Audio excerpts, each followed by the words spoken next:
there's plenty of places. I don't know if they'll be as nice as this. Thanks, I needed that.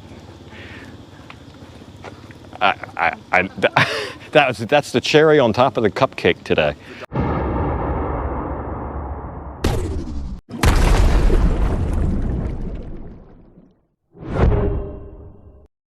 Hey folks, and welcome back to our little trip here. If you missed the last episode, we are on our way up north to see V's mother. She's a little bit ill, so we're going to check up on her and bring her some supplies. And we left Pattaya the other day, and we started heading north. And to kind of split the trip up so I didn't have to do all the driving in one day, we stopped off at a kind of a funky hotel. That was the last episode. But after that, we went and saw V's house. She has her own house up here as well. And then we got hungry, and it was time for some dinner. We're almost back to the hotel. I saw this little market. I thought we'd stop here and maybe get a snack, and then go back to the potato. So we'll see what they got. Looks pretty cool.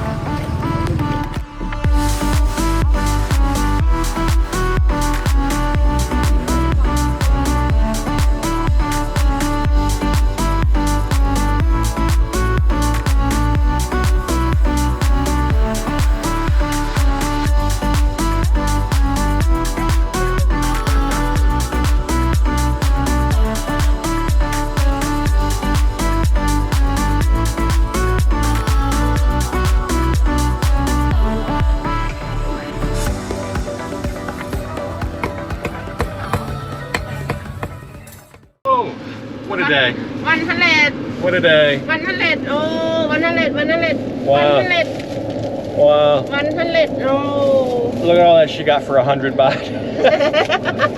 I think she was a little greedy. I spent only 50 baht. The chicken was 40 baht and the sausage was 10 baht. 50 baht, less than $2, about $1.75 for a little snack tonight. And we'll be going back to the potato. So back at the Haiso Potato Resort, we enjoyed a little evening meal after a long day, and then got ready to turn in early, because I think the following day, as all the days on this trip, they would all be long days. How was your night? Very good. So? I slept okay. You know, the bed was a little hard for my liking. Yeah, it was designed for Support. Yeah. So one thing with this hotel, there is no coffee service in the room. And even we brought our own instant coffee, or whatever you call it, but there's no way to make hot water even. So we got to go get some coffee somewhere, and we'll head out early. It's about 8 o'clock. And I want to try to get where we're on our way where we're going to be for a couple days. We'll get there hopefully early today. I can get some work done. And it's in the town that's closest to where V's mother lives. So we'll see if there's anything to see on the way up there, and get up there to the room. Should be a nice place. We're going to spend 2 nights there at that single place, and then we'll go and check in on her mother, bring her some stuff, do some shopping for her. We'll see what the day holds. So yeah, all along the highway there by the hotel, full of gas stations, each with coffee shops. So we hit the Amazon, caught for some coffee, and then headed north. And it wasn't long, and I found a place that looked interesting to some of our travel companions. We were here, I don't know, a couple months ago at the Transformer Museum, and V's friend and her boyfriend here, Ali, they've never seen it, so I stopped by. I kind of feel bad for Ali because he went through the ASQ, quarantine, vaccinations, the whole 9 yards, comes here. The first day, everything's shut down. So maybe he can see something. He's getting to see a little bit of something. I feel really bad for him. But anyway, we'll go in real quick, just take a look if you didn't see it last time. It's like 60 baht to get in, but it's so worth it. It's really neat. It's like stuff you never see.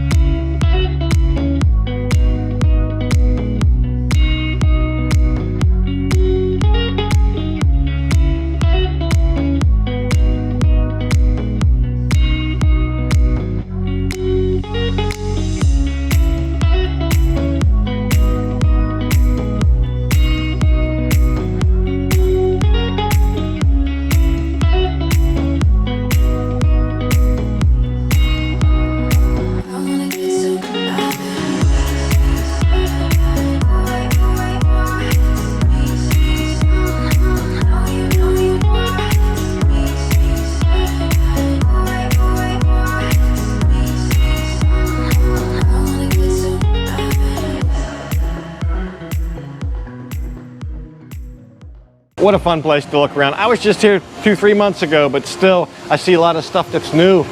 I see stuff I didn't see last time. It's like I don't remember this last time.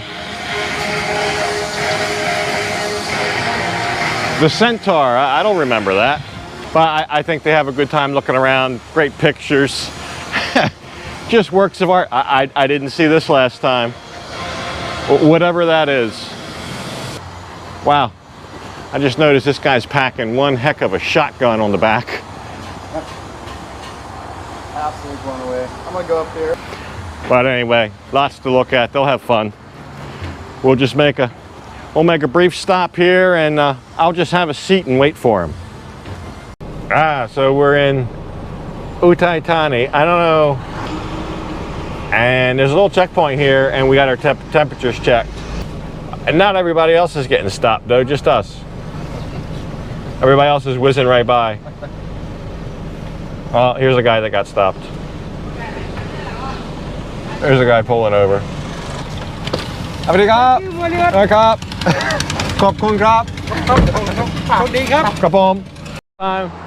didn't have any breakfast. I've been trying to wait for lunch and eat. Anyway, we're going to stop at a little roadside place here. This province, the restaurants are open. We're going to get something to eat. It looks good. I'll show you around. I'll show you what we get, and then we'll hit the road. So yeah, I probably said that wrong. The restaurants are pretty much open everywhere, I believe, but only for carry-out or delivery, whatever, not for dine-in. But that's the exception here. In this province, they are open for dine-in, or yeah, dine-in service, and that's kind of special for us right now. I'm standing in the air condition.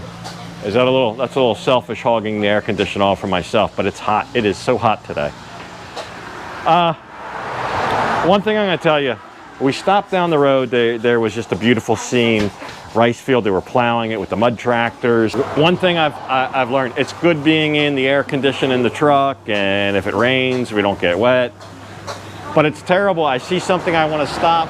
I want to stop and check something out, and it's almost like I can't because there's nowhere to park. It's hard to turn around. There's nowhere to stop. We're on the bike.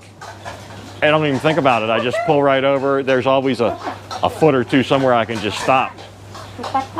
With a car or truck, I don't have that luxury. So for that reason, I think it's much more effective touring the normal way I do. But this isn't really a tour, but I just noticed that. I just noticed that along the way. A couple things I wanted to stop. I just want to see what's going on and talk to some folks. We saw some people fishing off a bridge. So anyway, a drawback of doing it this way, but it's not normal circumstances, so I'll keep doing what I'm doing for normal. Yeah, the other part of that equation is bikes here are usually not allowed on the motorways, the great big tollways, and cars are. So being in a car, I'm missing some of those side roads, the more rural roads, the alternate routes. And sometimes, I don't know, I think the scenery's better along those, and it's just a better view. But anyway, here's what we got. Time to head back out. So, we left the restaurant. We almost got back to the hotel. I found this, I found a little bit of a farming operation going on here. They're plowing a field for rice.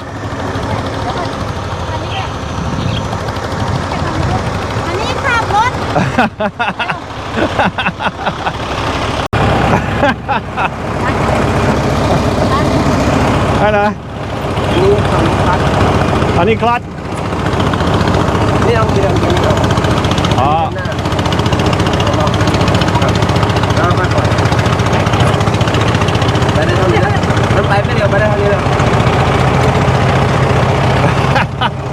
I'm farming.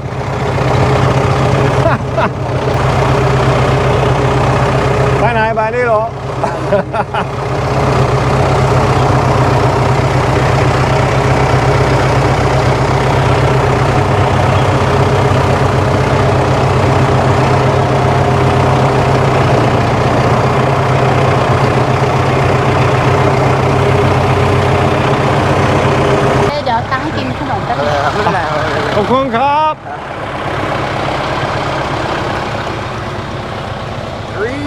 Have you ever done rice farming? Arnold and a Jaja and you'd be set. Rice farming in Uthai Thani. Oh yeah, really nice of that young man to take time from his busy day and let me drive his tractor. I love those tractors. And one of my first ever jobs in life was working at a big international harvester dealer, and they also sold these Kubota tractors. I think they're from Japan. But anyway, one thing you won't see out here in this big operation are buffalo. It's all mechanized. It's all machinery, one type or another. There's no animal labor. So I guess first they do the rough plowing. That's what I was doing on the tractor. And then after they get all the rough work done with the big tractor, they come back in, I guess, with the water and the and the mud tractor. I guess. I don't know. I'm just learning. I don't know what I'm stepping on here. Whew. I think we picked the hottest day in the world to do this.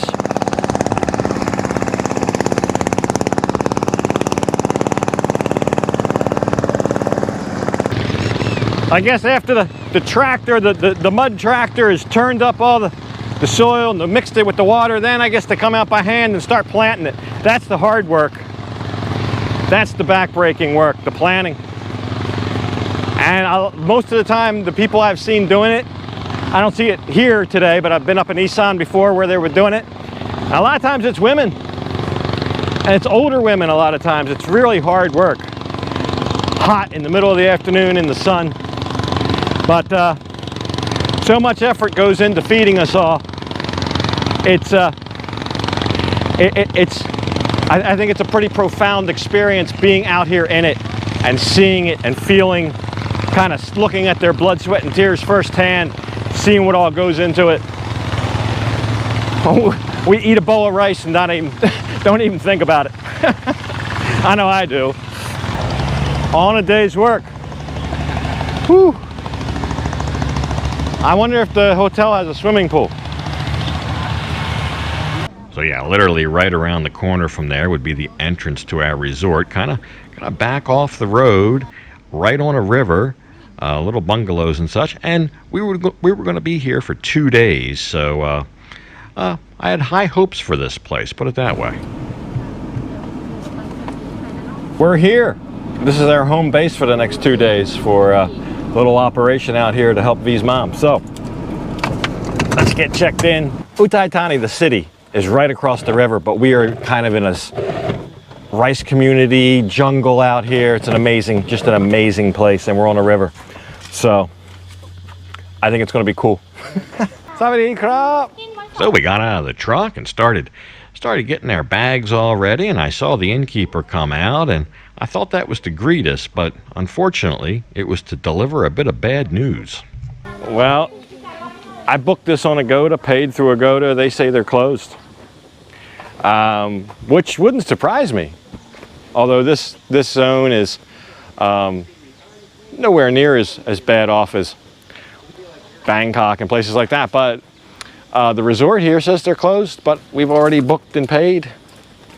So I don't know. I've never run into that before. I have to try to get a credit through Agoda, but we got to find someplace else to stay.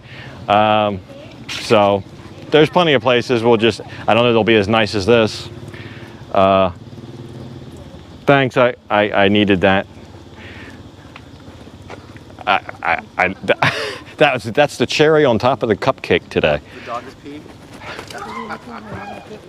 Dude, it's gonna be like Air Asia. Good Okay. Just on the other side of the river from where we were is another hotel, and I didn't book it. We just came by to check it out, so I wanted to see the room and make sure they were open, and I think we got a halfway decent deal. I think it's actually going to be a little cheaper than the other one. We'll go up and we'll look at the room, and I think it's pretty good for 2 nights. And we're just on the edge of Uthai Thani. So in the morning, first thing, we can jump on the road, be out to Mama's place, take her the stuff, and have breakfast out there. So yeah, we did have to scramble to kind of find another place that would be suitable for us for a couple nights here and had all the amenities we wanted. I did I did have that wrong. I thought I had paid through Agoda. It was one of the times where you book it and you're locked in, but you actually pay at the property. So that worked out good. No money ever changed hands. I don't have to worry about getting a credit back or anything like that. So it was just, I had to double check the reservation. You get confused with all these reservations sometimes. But the second hotel that I went to did work out. We'll take a look at that next time. We're out of time right now, but they also had bikes, so we took a bike ride in the evening up the river. So tune in next time. We'll pick up right here where we left off, look at the room, and all that. But anyway, I hope you enjoyed the episode. I'm going to have to go ahead and leave this one off right here. And as usual, I'll thank you for watching. And until next time, bye for now.